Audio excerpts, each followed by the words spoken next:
All right, I'm back. So, here go part two of my experience coming fresh into trucking. My phone died. That's what happened with that. So, I had to make a part two.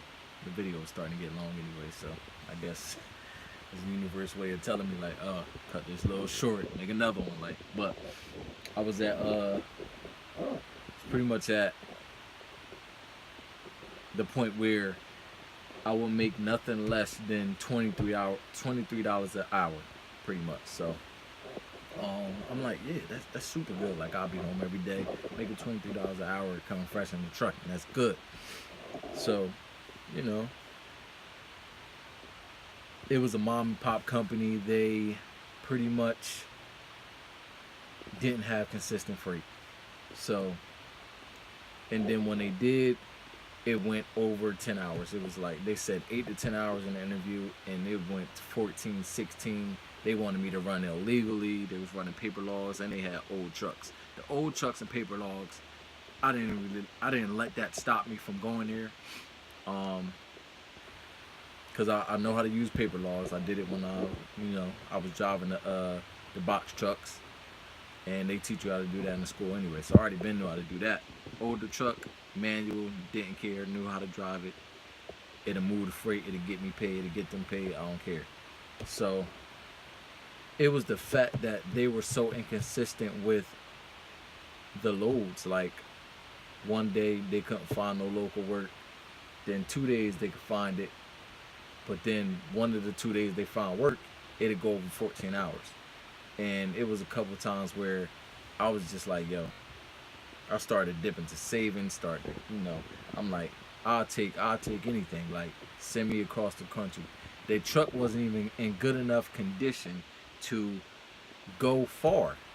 Like, I'm like, send me to Florida, send me to Cali, send me somewhere where I'm gonna make a lot of money, consistent money.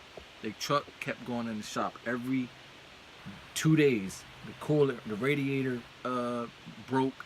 Like it kept needing coolant. Like it just something. Check engine light kept coming on. It kept derating. Like it was a bunch of stuff. Like it was just. It sounded good. Like it was just. I was doing a lot of moving around in my first, because my first, couple months of getting my CDL, because I know what type of money you can get with the CDL, and I was willing to take a little money here and there if it was consistent and it wasn't too stressful. Which is why I try to do it with Swift, but my checks was garbage there. My checks was garbage on all the accounts at Swift.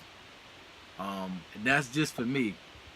It's a lot of people there that's making money. You either training or you leasing or you know been there for 10 years, million miles. Y'all making some type of money or it's good enough for y'all, whatever. But it wasn't good enough for me.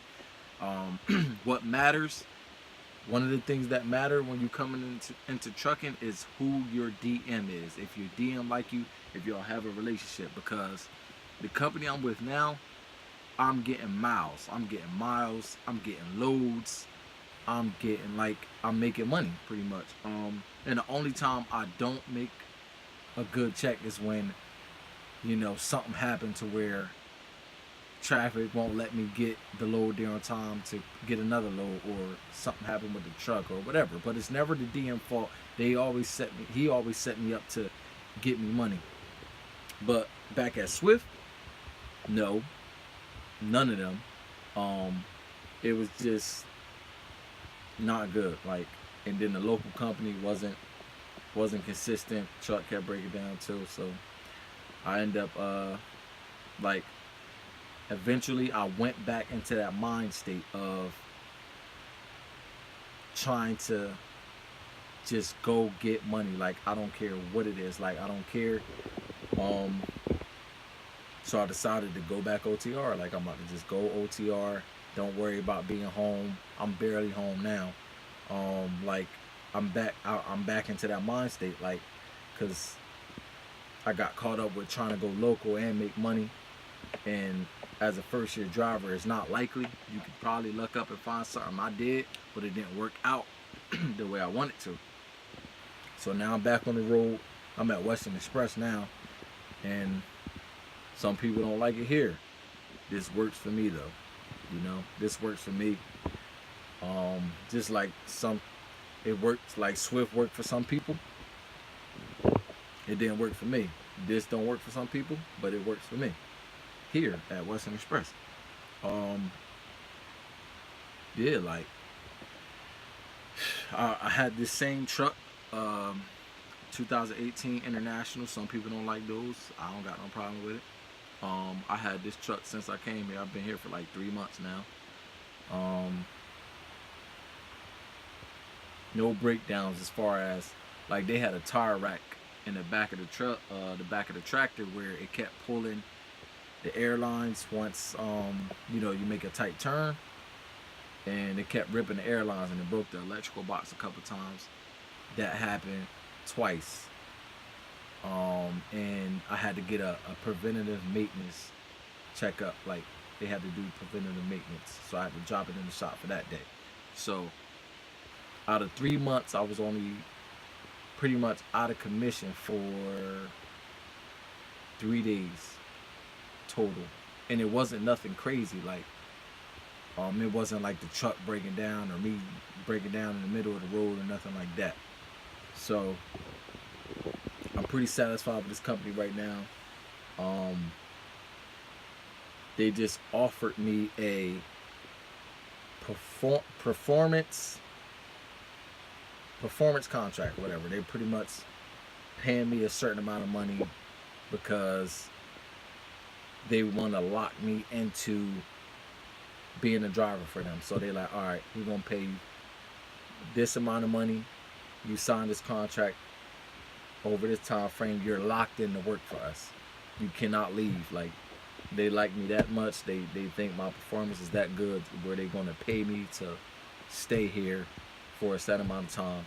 They're gonna pay me in the beginning of the contract up front, and then once I finish the term of the contract, they're gonna pay me another lump sum. So that's pretty good. And on Snapchat, I pretty much said that I had plans for this company, and so far, they're working out. They're working out, and like pretty much, I'll have some more news for y'all on Monday. But I want to talk about it once it's set in stone. Once it's set in stone, I'll reveal what it is. It it pretty much happened the way I want it to happen. Also, I got into an accident. Yo. And this was yesterday. And it wasn't my fault though. It wasn't my fault. My first accident in the semi truck. It's gonna happen. Don't think you're gonna come out here and never get in an accident in your life. You're gonna hit something or somebody gonna hit you. And in this case, somebody hit me. I was coming off the ramp, merged into my lane, and they ran into me in the back of the trailer. They wasn't paying attention. Well, the guy said the sun got in his eye and he ran into the back of my trailer, but I did nothing wrong. I was completely not at fault. But it's gonna happen. Like, and that's one thing. Like the company I'm with, they don't want you to pull over on the side of the shoulder, because if you pull over on the side of the shoulder and then you pull out into traffic and they hit you in the back, I think that's going to be your fault. Like, because you're not supposed to pull over on the shoulder unless it's an emergency. And luckily, I was coming out of a rest area. I was coming right out of a truck and rest area and merging into the lane, merged in. I was in my lane, then he hit me. If I would have parked on the shoulder and then came out in traffic, I would have got fired probably. I probably would have got fired. And I think they send messages over to Qualcomm saying that, they let drivers go because that happened to them before. But yeah, like, if it's your fault, you probably out of there. But the officer said it's completely not my fault. He told the safety manager, I ain't got no citations, it's not my fault, and I'm all good. So that was good. But when he hit the back of my truck, it was like doop. It was like a little bump. I'm like, oh. Turned around and he back there swerving, trying to catch himself. But yeah, like, No injuries, that's good. You know, I kind of felt bad for the guy. I don't think he had any insurance or whatever the case may be, but he just looked depressed. He was an older guy, like he looking like he shouldn't even be like working or driving. So it's just like his energy just kind of made me depressed a little bit. But yeah, man, it was like right now I'm at my I'm at about a year mark of driving. So honestly, I think if I would have came straight out of Swift, well, I couldn't really do that because Swift gave me a job right after I graduated their academy. Um, but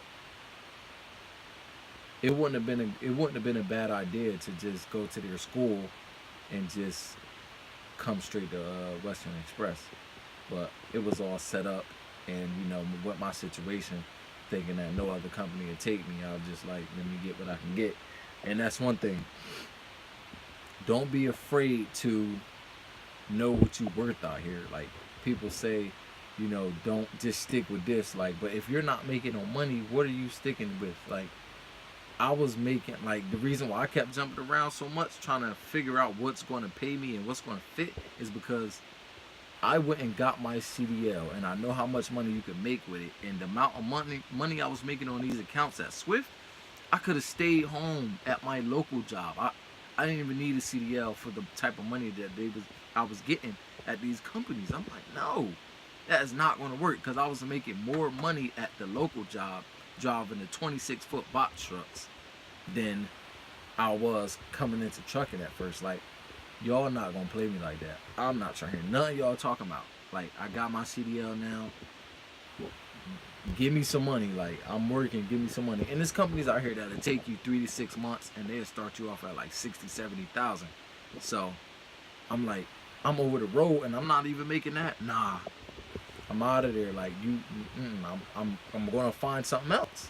And people think that, you know, oh, you just don't want to stick with one thing. Da, da, da. No, I'm going to where the money is. That's what it's about. Like, if I'm not happy, like I love trucking, but I gotta be able to make some money. I'm not about to just be doing it for pennies. Like, nah, like it's deeper than that. Like, I love what I do, so it doesn't feel like work, but I need to be making money. Like, in that case, I could have just stayed in my old job. Like, I'm not allowed to be out here driving no truck all across the country for no $300.